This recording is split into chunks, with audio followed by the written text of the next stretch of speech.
I'm a professional comic artist, and I'm going to draw 80s characters as the most detailed drawing ever.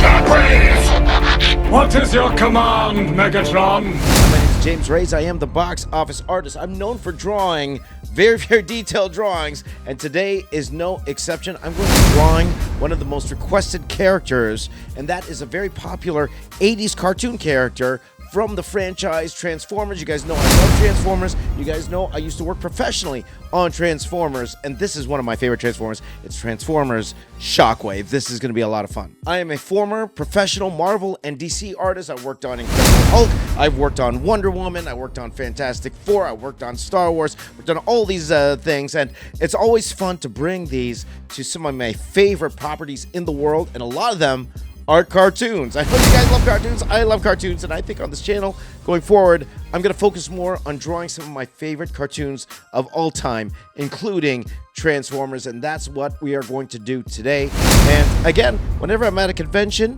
the past couple of years, I've been going to a lot of conventions, and a lot of people have been asking me, James, when are you going to draw a SHOCKWAVE, a very, very detailed SHOCKWAVE? And I finally got the opportunity, and I'd like to share that with you today. Today, I'm taking that 1984 cartoon design and turning it into my most detailed drawing ever, because the 80s gave us imagination, and I want to see what happens when you give it detail. Let's go. Now, before we start off, whenever I'm at these conventions, I always have a great time at conventions, and thanks to all of you who come up to me at a convention and bought some merchandise from me, or got me to do an art commission for you. A lot of you want me to draw your favorite characters, so I'm going to start off showing you a few of those right now of SHOCKWAVE. I have drawn SHOCKWAVE as commissions before. As you see right here, I am drawing a full-body SHOCKWAVE just to warm up before we get to a more detailed version of SHOCKWAVE. But this is definitely one of my favorite characters. I remember the first time I saw SHOCKWAVE was on the original Transformers cartoon. You know, the one with the classic intro, Transformers, more than meets the eye. I didn't own the toy when I was younger. You know, I didn't get the cooler Transformers. I got the smaller ones because they were cheaper. It's what we could afford at the time. But this was definitely a Transformer that I always wanted. It was the one with the glowing purple eye, the cannon arm, you know, nightmare fuel for an 8-year-old for sure. And I did get the chance to eventually go ahead and draw SHOCKWAVE professionally. Back in my Dreamwave days, we had Transformers source books, so I drew a few images for that. I even got to draw him in my return to drawing Transformers comics and Maximum Dinobots. It was SHOCKWAVE versus the Dinobots, which was a lot of fun. I even got to draw a SHOCKWAVE cover, and he was the main villain in Dark Cybertron for IDW Publishing. So I always loved drawing this particular character here for sure.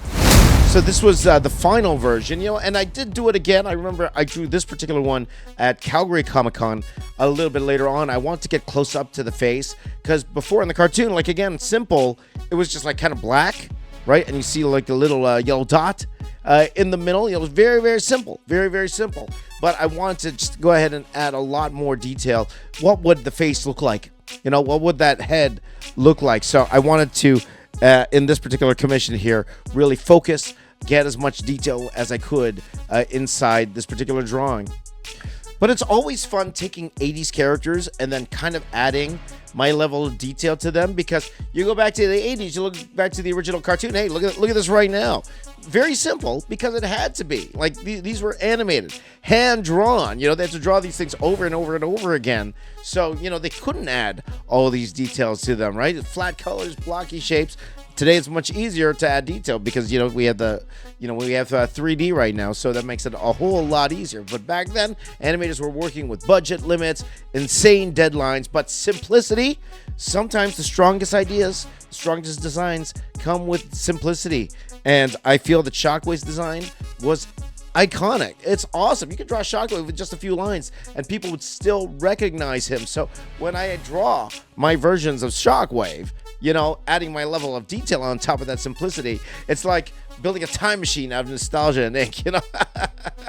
I'm imagining every cable, piston, mechanical panel that would exist if this cartoon existed in real life.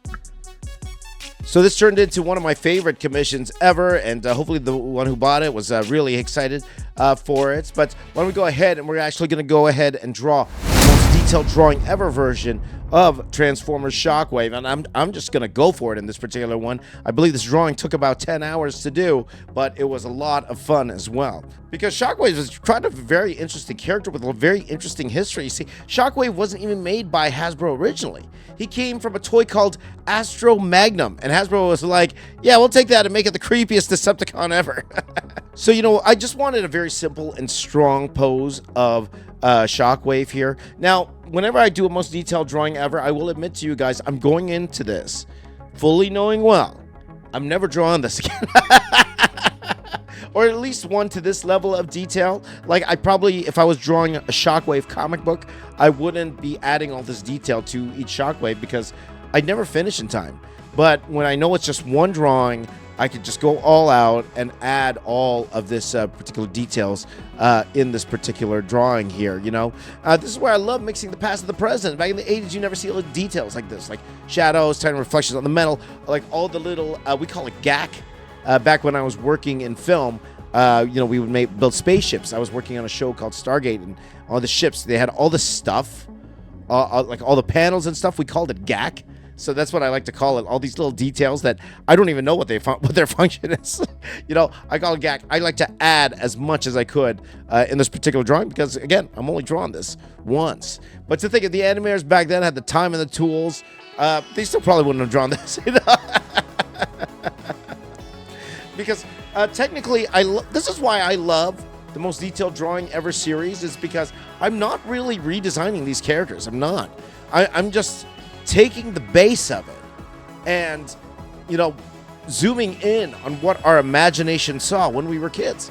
Like when I was a child, I saw all this detail in this robot already. You know, it was just kind of in a shell, in a you know, a colorful shell that we saw on the screen. You know.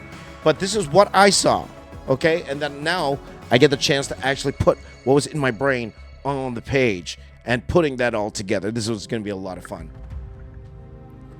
Because the 80s was a special time. You know, I remember like Saturday morning cartoons. My absolute favorite. I love Saturday morning cartoons. Coming from school and seeing a lot of these cartoons after school as well. I remember watching, wanting to come home and for 2 hours just watch whatever cartoons I could afterwards. And Transformers were definitely one of these because, you know, what made the 80s cartoons so special? Like, they weren't perfect, but they stuck with you. Every frame had to work hard because there weren't endless reboots or streaming or anything like that, you know? You had to wait a week to see if Optimus survived that cliffhanger, you know? Anticipation becomes imagination. That's why I think revisiting these characters as an adult, all of this hits harder, you know? This is my childhood come to life here, you know? We are redrawing memories. That's exactly what we're doing. So what did you guys think of this particular drawing? Let me know in the comments down below, and I am definitely going to go all in on, you know, maybe I should change my name. I'm going to be the nostalgia artist, but I'm going to go all in on drawing cartoons that we grew up and we loved. Now, again, I'm a little older than some of you, so 80s were my cartoons, but I also want to draw cartoons from the 90s, from the 2000s, from the 2010s. So what is your favorite cartoon? Why don't you go ahead and let me know in the comments down below.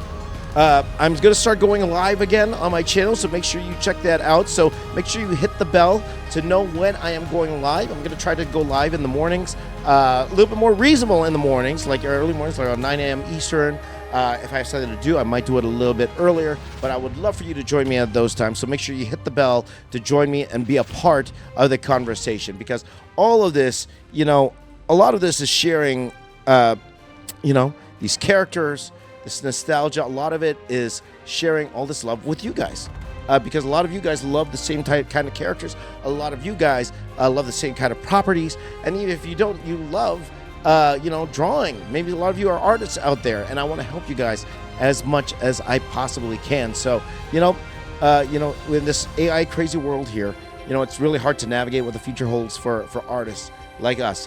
So why don't we navigate it together?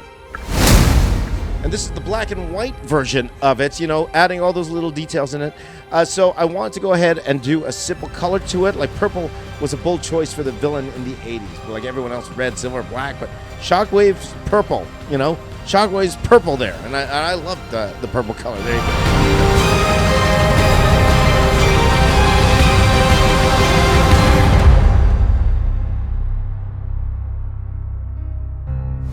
And here he is, Shockwave, part 80s nostalgia, part modern madness. I want this piece to feel like if the Transformers movie was directed by an 80s kid with too many pens. That's me, too many pens. And that's why my most detailed drawing ever series is all about taking characters that we grew up with and giving them the kind of love and attention only our adult selves could draw. So if you were an 80s kid like me, if you grew up with 80s Transformers, let me know in the comments. Who was your favorite Decepticon? Megatron, Soundwave? Were you secretly rooting for the guy who didn't need emotions, just logic? And what would you like to see me draw next as the most detailed drawing ever? Let me know in the comments down below, okay? So hit that like button, and maybe next time we'll tackle your favorite 80s property.